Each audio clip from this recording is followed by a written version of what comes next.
ही बघा पाणी न घालता वाफेवर शिजवलेली कोबीची भाजी कशी बनवली ते आपण पाहू। कढईमध्ये 2 पळ्या तेल घातलं आणि जिरेची फोडणी केली। एक मीडियम आकाराचा कांदा गुलाबी कलर येईपर्यंत परतला। कढीपत्ता घातला, 4-5 हिरव्या मिरच्या बारीक चिरून घातल्या, अद्रक लसूण ठेचून घातलं।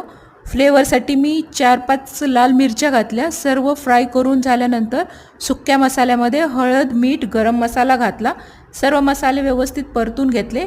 नंतर टोमॅटो घातले आणि लांबड्या आकाराचा चिरलेला कोबी घालून सर्व मिश्रण मिक्स करून घेतले।